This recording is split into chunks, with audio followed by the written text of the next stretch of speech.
You know that feeling when you check your phone for 5 minutes and suddenly an entire hour has vanished? Blaming yourself for that lost hour misses the point entirely. You are staring into a highly calculated, multi-billion-dollar biological trap. We need to tear apart the exact neurobiology of the infinite scroll. Today, I am going to show you how the 3-second rule of modern content physically remodels your prefrontal cortex, executing one of the largest transfers of wealth in human history. Every ounce of your cognitive exhaustion is being converted into their quarterly revenue. This goes way beyond internet theories. The clinical data is already here. A massive new meta-analysis out of Griffith University pulled data from nearly 100,000 participants to prove a singular fact. The brain rot you feel is a measurable physical decline in your executive function. Your apps aren't malfunctioning. They are operating exactly as designed. The algorithm is entirely indifferent to your enjoyment. The only metric that matters is your nervous system's physical reaction to the pixels on the screen. We are dealing with a hardwired survival mechanism called the orienting reflex.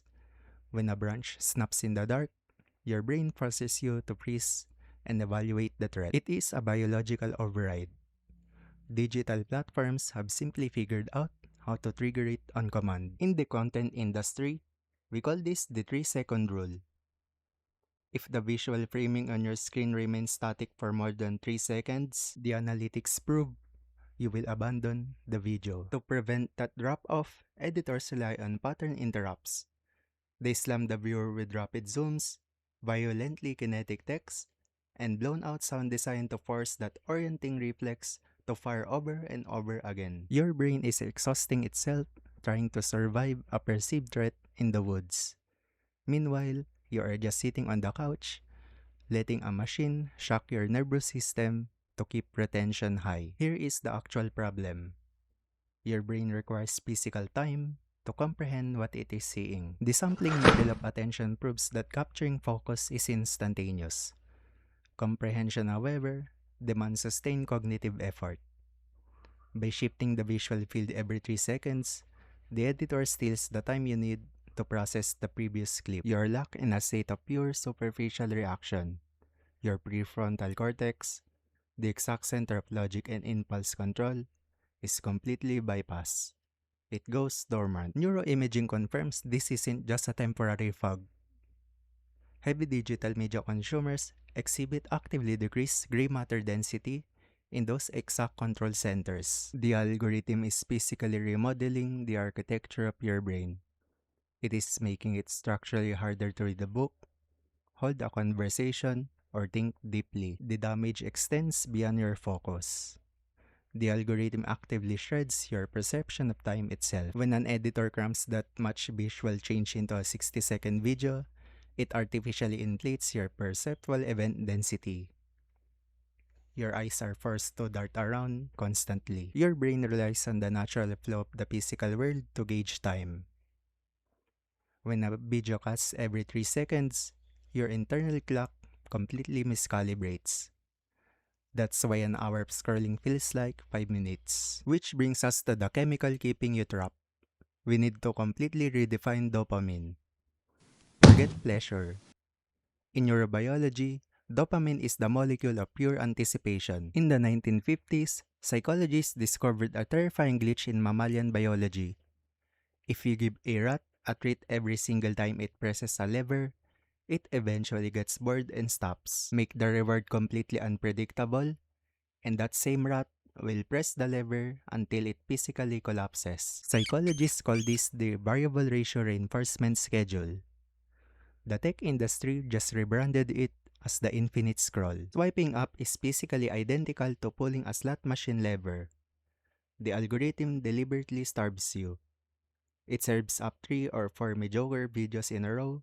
Those are your behavioral losses. Then, at mathematically optimized intervals, it gives you a win. A video perfectly weaponized against your specific sense of humor or your capacity for outrage. You can never predict when the next win will hit. Your brain is forced into a state of high alert anticipation. That uncertainty, that is infinitely more addictive than the video itself. The manipulation doesn't stop at the feed level. Every individual video is carefully designed to trap you inside a micro dopamine loop. It starts with the hook. Your brain predicts patterns to conserve energy. If a video opens with a standard greeting, you instantly swipe away. To capture your focus, creators must introduce an absurd, violent shock to force a prediction error. Once they have your attention, they immediately rip open an information gap. They feed you a partial premise, creating a psychological itch. Your brain dumps dopamine into your system, absolutely compelling you to watch the rest of the video just to scratch it. Finally, they deliver the payoff. To ensure you don't click away a second too early, editors ruthlessly delete every natural pause and accelerate the dialogue. They force you to process the resolution at a completely unnatural, suffocating velocity. Think about how we used to consume media. A television broadcast ended and faded to a commercial. You reached the end of the chapter and had to physically turn the page. Those moments of structural friction were biological lifelines. They provided a brief refractory period, a split second for your executive function to wake up and ask, do I really want to keep doing this? Modern platforms have deliberately eradicated the stopping cue. The danger lies entirely in the interface itself, designed to perfectly eliminate the moment of choice. Autoplay and the infinite downward scroll are engineered to bypass your decision-making nodes completely. Behavioral scientists call it the ludic loop. You enter a narrow, repetitive flow state. Your conscious intention dissolves into an automatic compulsion. You aren't watching anymore. You are simply generating data for their economy. To understand what this does to an entire generation, look at the aesthetics.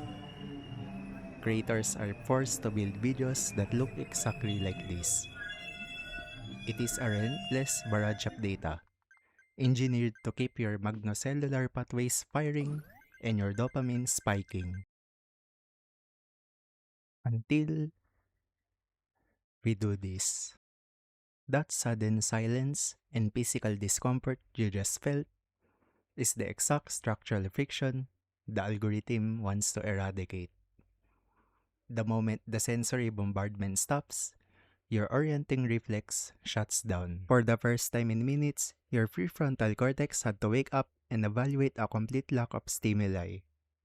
The contrast between algorithmic chaos and natural human pacing is jarring. Surviving that silence is the first necessary step to taking your brain back. Fortunately, neuroplasticity works in both directions. The damage is entirely reversible. However, you cannot fight $1 billion supercomputer with pure willpower when your prefrontal cortex is already exhausted. For cases of severe digital dependency, the clinical gold standard is CBT-IA. This structured therapy actively forces your top-down control pathways to rebuild. For the everyday user, the most effective defense mechanism is constructing what researchers call a friction stop. The algorithm requires a frictionless loop to maintain your attention. You must artificially engineer speed bumps back into your digital environment. The most immediate form of friction is deleting the app. Force yourself to log in through a slow, clunky mobile web browser every single time. That multi-step delay shatters the automatic habit loop, forcing your brain to make a conscious choice. If deleting the app isn't an option, you must neutralize the interface. Your phone relies entirely on color psychology to trigger your orienting reflex. The notification badges are bright red by explicit design. Red artificially signals urgency and reward to your magnocellular pathway, specifically calibrated to demand a dopamine spike. To counter this, execute the grayscale intervention. Dig into your accessibility settings and completely strip the color from the device. By eliminating the luminance contrast, you instantly break the neuromarketing. The screen fundamentally ceases to emit the visual cues of novelty and reward. It becomes profoundly boring. This simple setting change artificially lowers the stimulation value of your device.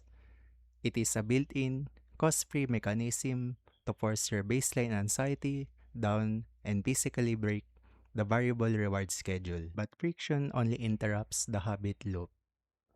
Repairing the structural damage to your attention span requires internal work. You must practice mindfulness.